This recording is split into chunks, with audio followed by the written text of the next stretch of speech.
What's going on? What's going on? What's going on, beautiful people?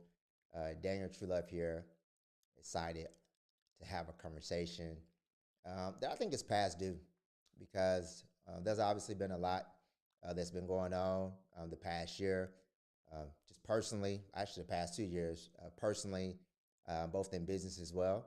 And I really haven't shared a whole lot about, what it is that we do, what we've been up to.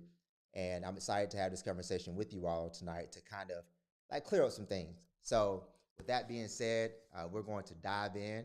And those of you that are online, if you all could just like give me a thumbs up, just to let me know that you all can hear me clearly. That my tech is all working well because it has been a while. So I want to make sure everything is going the way that it's going. And I would love for you to share this with somebody as well.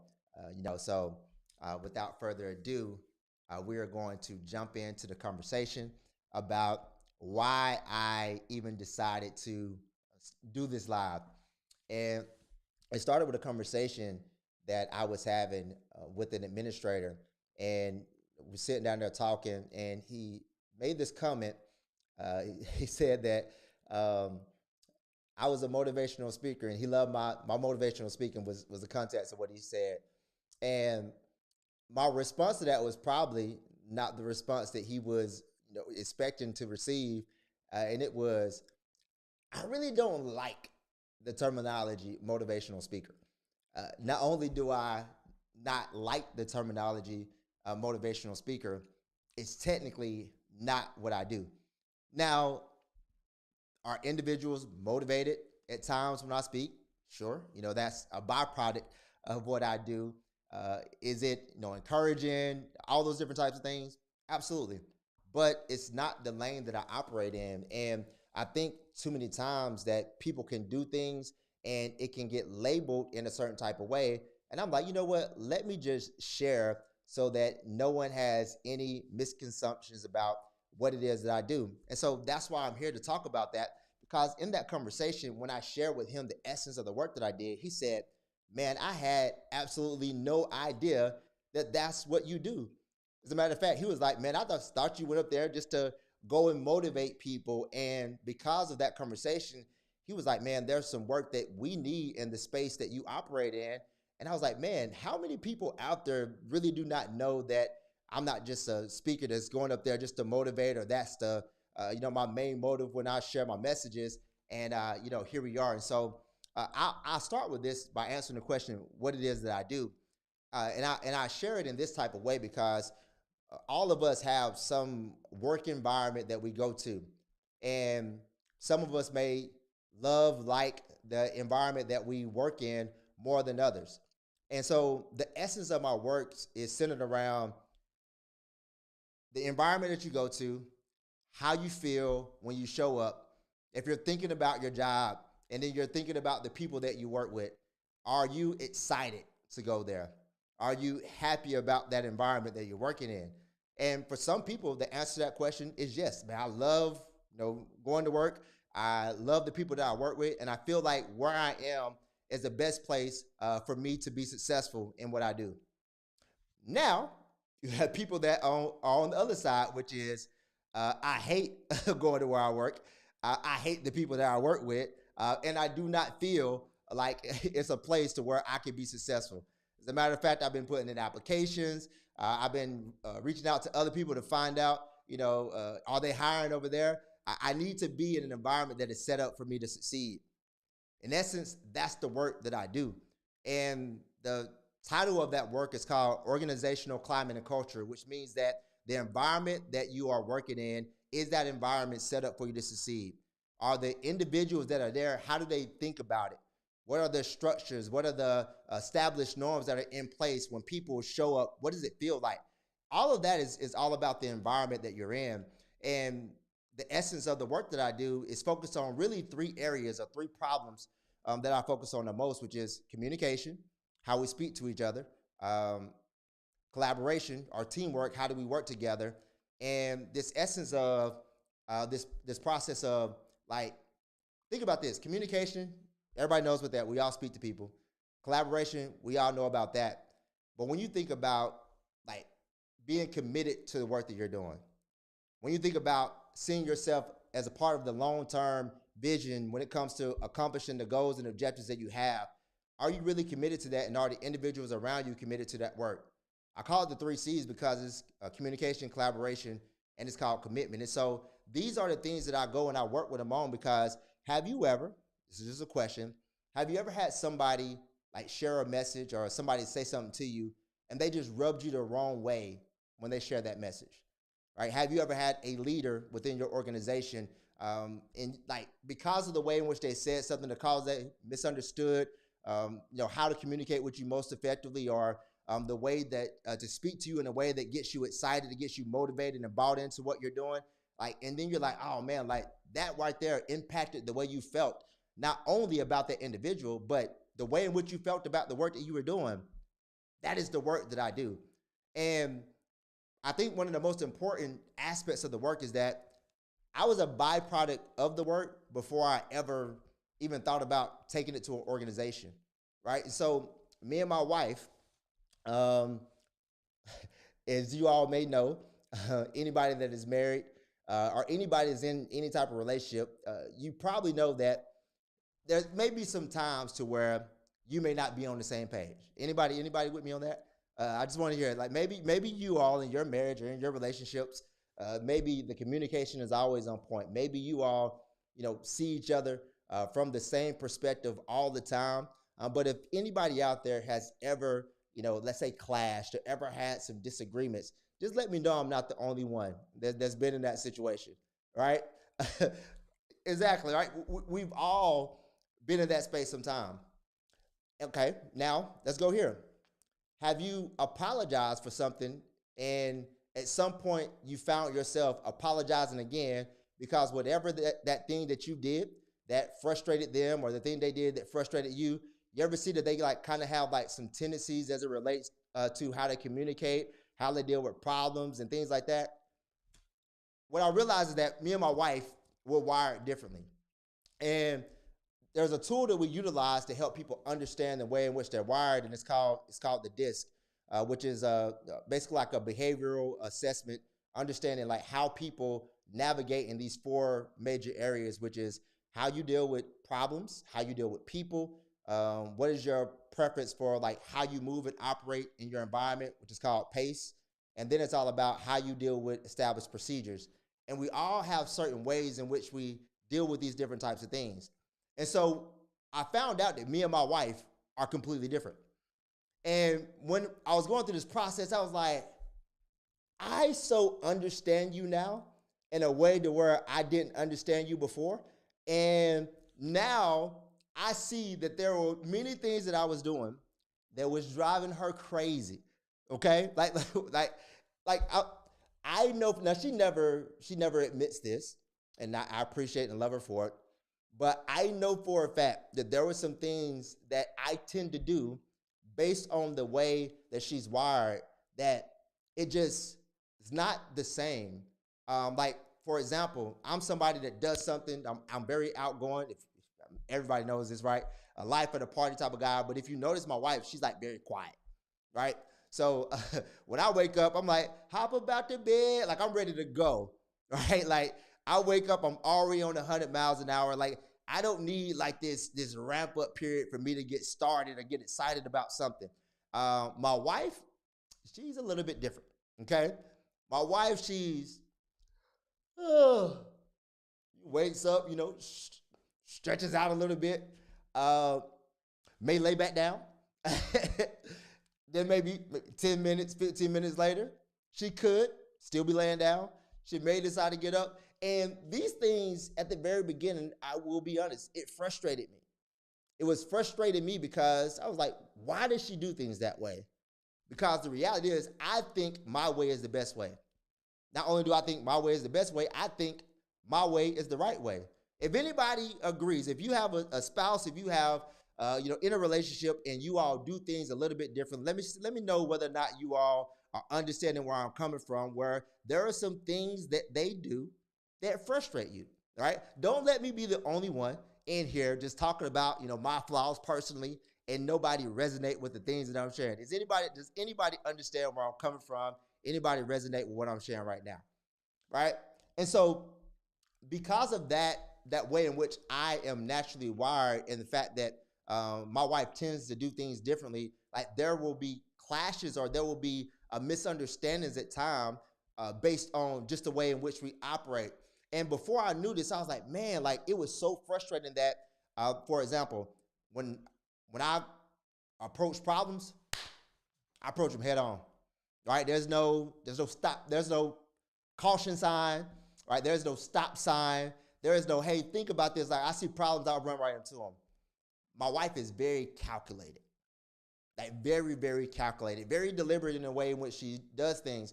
And so with me just going fast to make decisions and not thinking everything through, that can create challenges at times, right? With me being super outgoing and her not being as outgoing, guess what? That can be challenging at times. And so when I think about understanding her, there are some things that I now understand that I did not understand before that now allows us to work together. And the things that I once saw as challenges, the things that I once saw as problems, or that my way was the best way and her way was the wrong way, I now see how we can communicate differently and how we can work together in a more effective way. One of the things that I realized is this: I'm a sprinter. My wife is like a marathon runner, right? And so if there's ever a time to where we need to run and make a decision, if I put my wife in that position, I'm setting my wife up for failure, not success. And now take this out of like a relationship context and put it more into like a business context, or within an organizational context, or within a school context.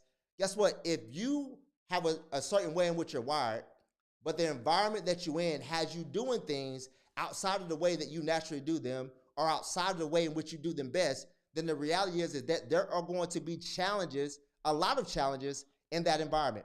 Number one, we have challenges when we're close to people, right? You got challenges with your spouse, you have challenges with people, boyfriend, girlfriend, whatever your relationship dynamic is. Just think about bringing random people together into one place, and you don't think that there's going to be friction if we do not understand these things. This, in essence, impacts the environment. It makes individuals not want to be their true self. It makes the authentic, the real version of themselves, like it kind of like goes to the background. They start putting on this mask, which is a shell of who they are, and they never become the greatest thing that they can be to that organization, the greatest thing that they can be to whatever it is they're doing, because they're not truly being who they are. They're not truly operating in the way in which they're wired to do things. And because they're not operating the way that they're wired, there's only a fraction of the success they can have, because that's not really what they want to do.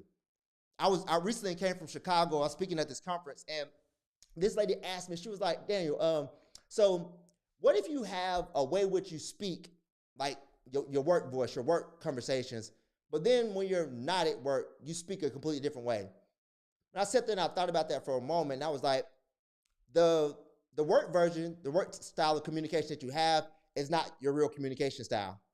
I was like, that's the mass version, because when you go home, you say what you really want to say.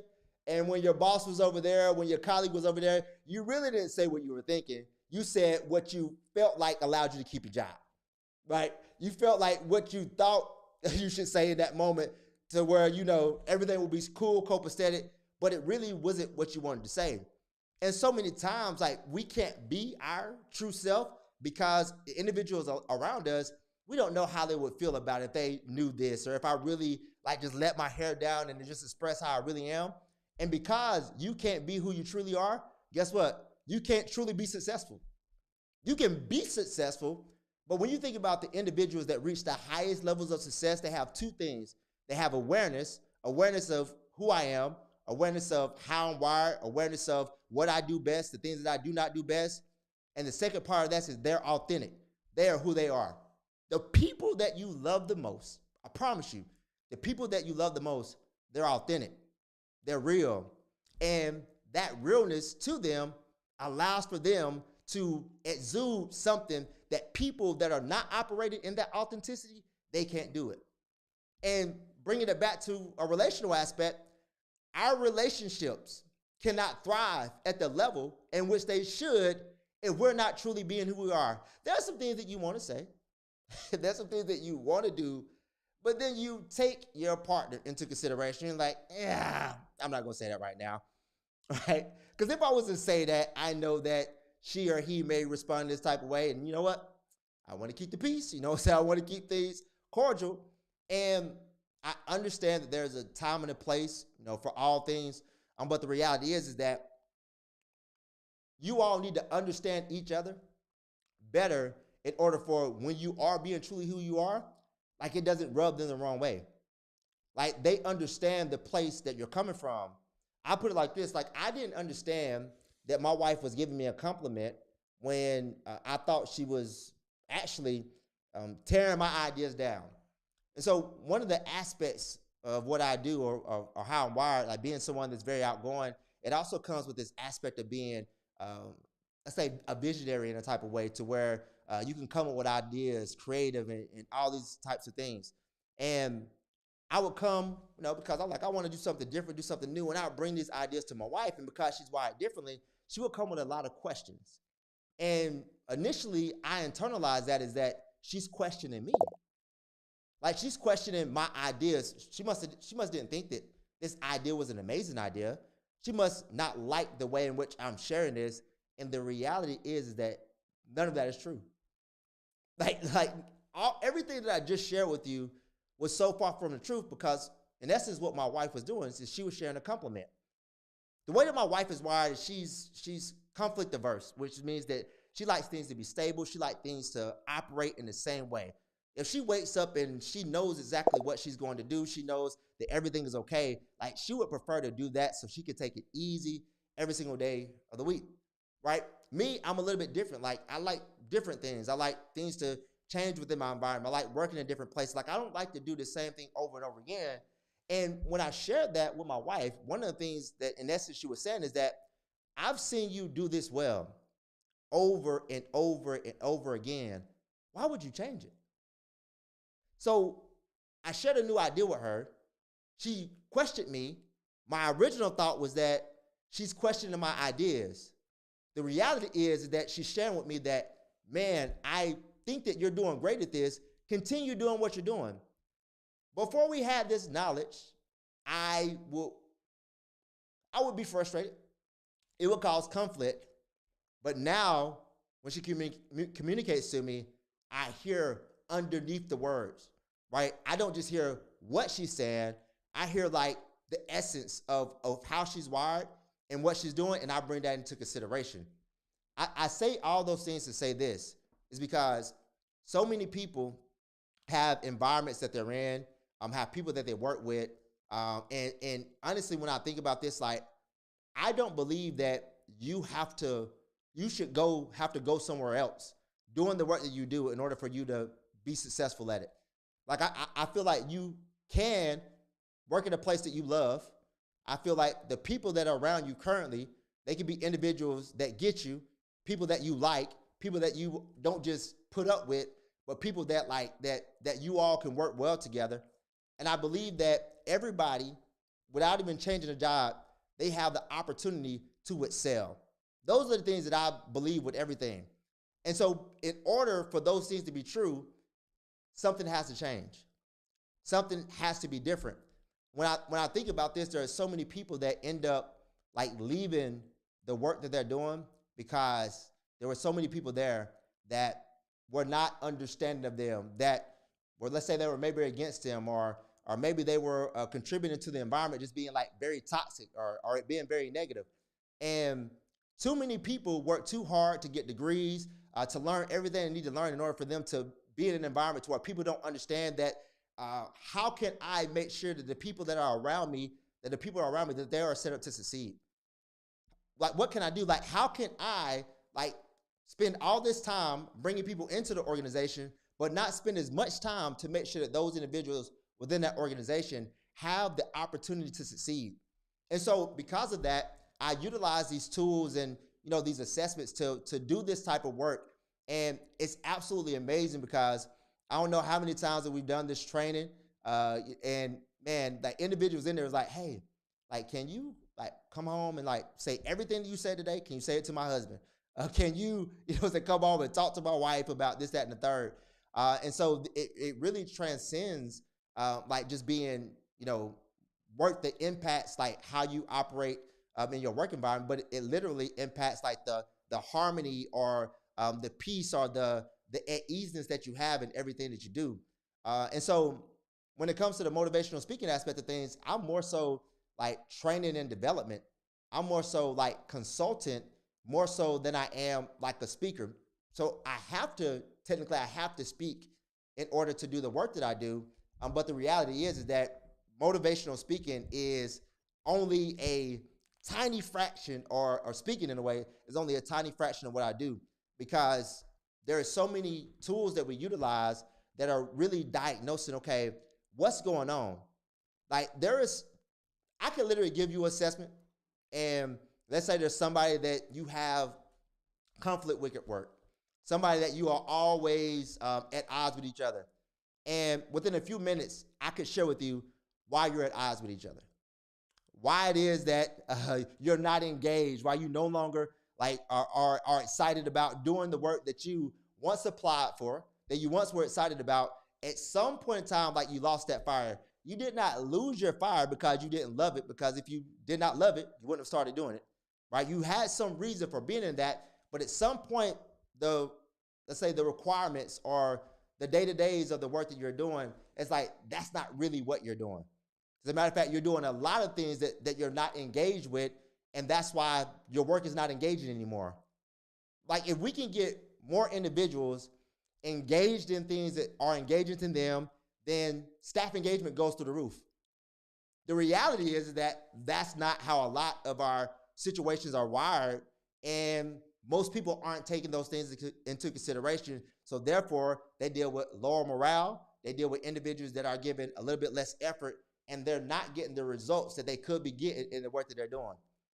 Same thing with relationships. People are not always engaged in the things that are engaging to them, and therefore there's lower engagement within your relationship.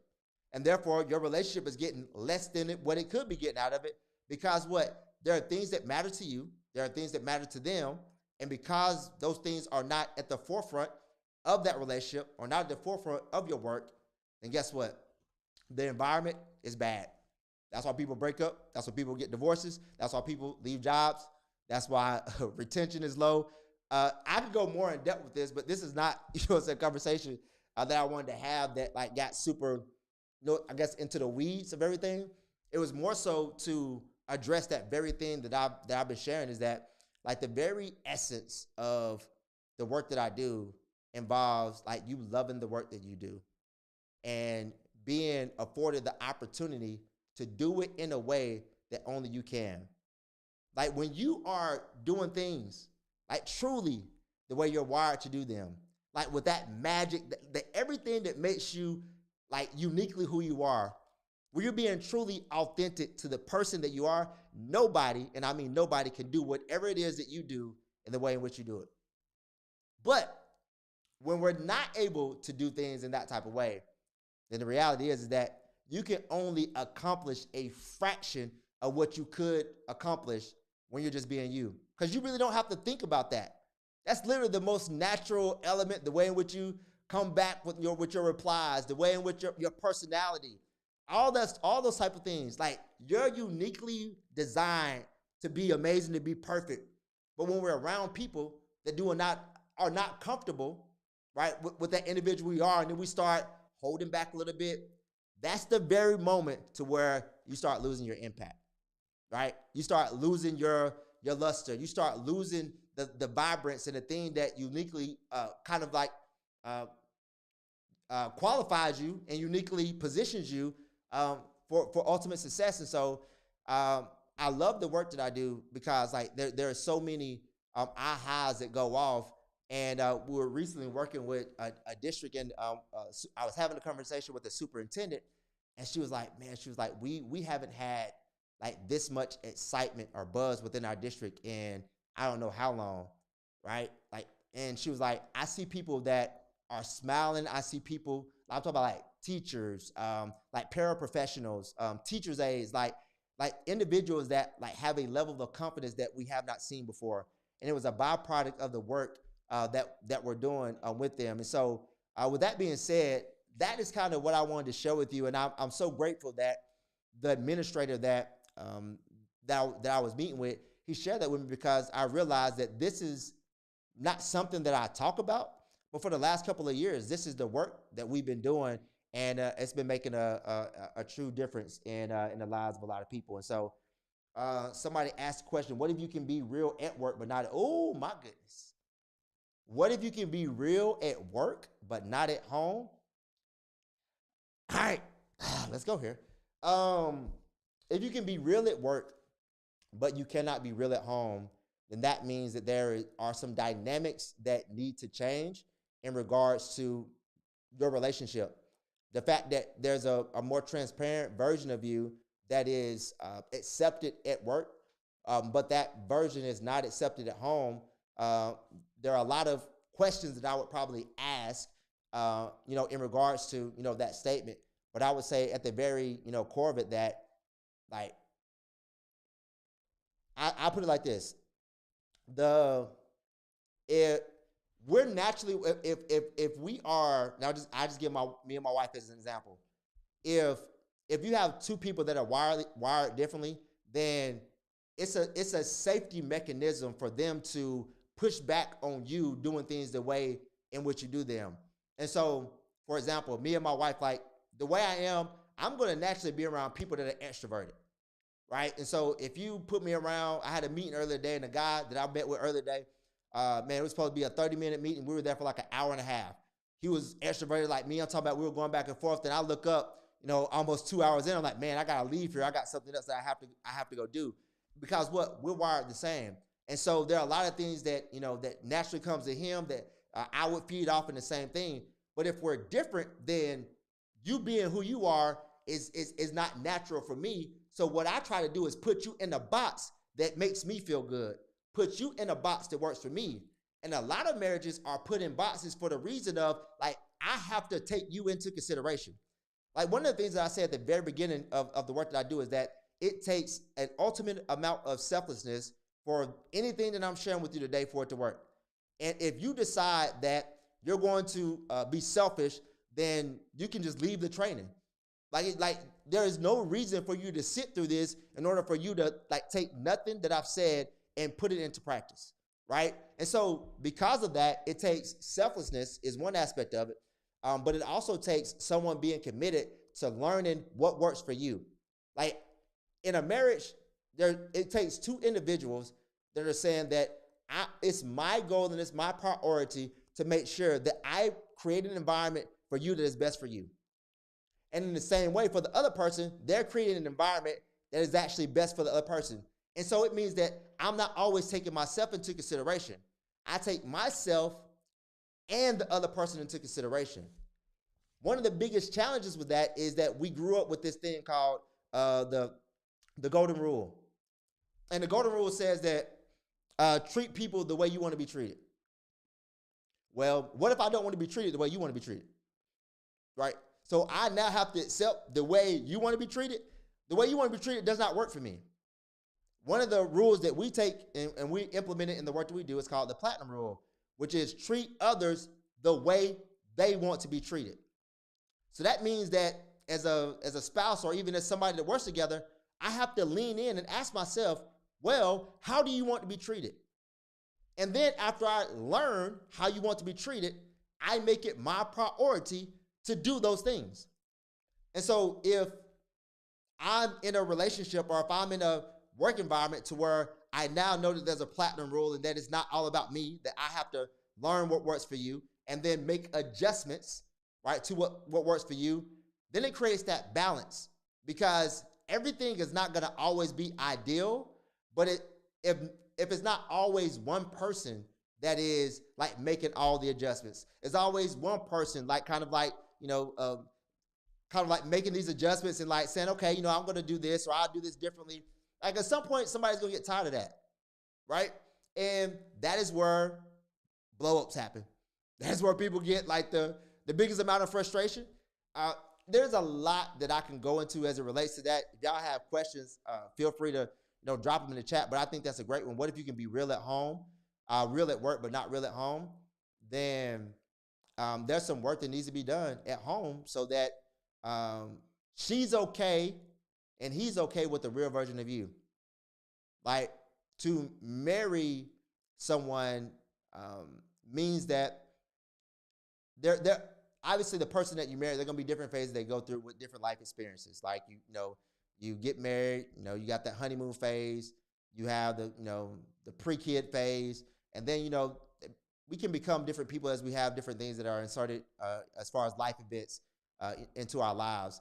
And so maybe there are seasons of one version of you that they become comfortable with, and another version of you, it's like it's yeah, I want to go back. And so um, we have to continually learn, grow with the people that we're with in order for us to learn in different seasons what is the need, and how can I provide it. And in the same way that it's true for the companies and the organizations that I work with in schools, is also true for relationships. Like we have to continually be in a state of growth and development. And if the people, there's a saying, it's happy wife, happy life, right?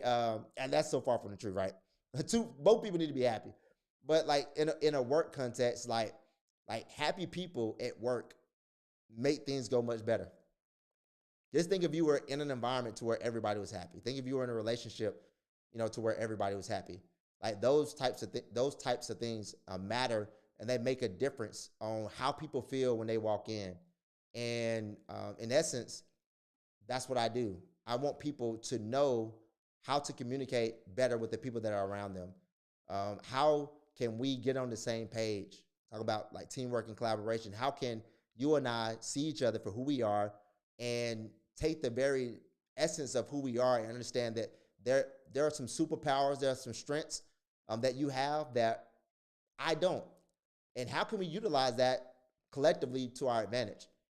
How can we think about like restructuring the way in which we have roles and tasks and assignments, objectives within our organization, and there is somebody literally waiting to receive that responsibility or that task that you hate doing. But since it's a part of your role, you continue to do it, put it off, but probably procrastinating would do it because you really don't enjoy doing it, or you really aren't motivated or have a fire or desire to do it. And somebody else would love to do that. There are some things that you would love to do, but since that's not technically a part of your role, or that's not technically a part of what you're supposed to be doing, you would gladly accept that responsibility. But we're not taking how people do things, what they're engaged in, what motivates them to do certain things. We don't take those things into consideration. And so therefore we have work that is work, but it's not like thriving work. It's not work that is the best version that we could be doing. And I help in the work that I do people to take more than what is typically taken into consideration. And so I say all that to say this. Super grateful that that motivational speaker comment was made, because I was like, man, there are many people that I probably could potentially work with. I probably could potentially assist in some type of way. But if they just think I'm a motivational speaker, then like, who needs just a motivational speaker? I guess individuals that are not motivated, right? And so that's the only like time me or what I do would be necessary. But the reality is that I do way more than that, and it hasn't only impacted me personally, which is within my marriage, within family dynamics and things like that, ministry, the work that we do within our church, and everything else. But it's impacted like the work that I do, and not just working with schools, because I don't just work with schools. I work with organizations that are even outside of the K-12 or higher ed landscape. And I'm excited for this year to be the year that we continue to expand doing that work, helping people to show up as their authentic self, for them to understand what it takes for me to set the foundations and the parameters about what I need for me to be successful, and for leaders within organizations to truly know, how can I set my people up for success? Ultimately, that is the work that I do. And like I said earlier, it's under the umbrella of organizational climate and culture. And so in 2025, I'm excited about the opportunity to serve, help more people, love, not only, I'll say fall back in love with the work that they do, fall back in love with the place that they're doing it, and have a longer commitment to the field that they're doing because they realize that they can have success right there where they're at. And so I'm trying to get people off, LinkedIn, people off ZipRecruiter, whatever other resources are out there that are trying to get people to leave. It's my mission that we have more people in 2025 saying that I'm going to stay here, and it's a byproduct of this work. And so, like I said, I was going to be quick. As a matter of fact, I'm probably already on here longer than what I thought I'd be on here. But if you have any questions that you would like to ask me, feel free to DM me, reach out to me. But I'm excited about this in 2025. We get ready to take things up a level. So I love you all. Hopefully you all are having a great Tuesday. Having a great Tuesday. And I'll see you all again soon. This is going to be a thing, Tuesdays. So look forward to seeing me. We'll have more conversations next Tuesday. May go live before then, but I'm going to make it my mission to speak more about this because it's a message that needs to be shared, and more people need to hear it. So hopefully you all are having a great day. Hopefully you have a great night. Until next time.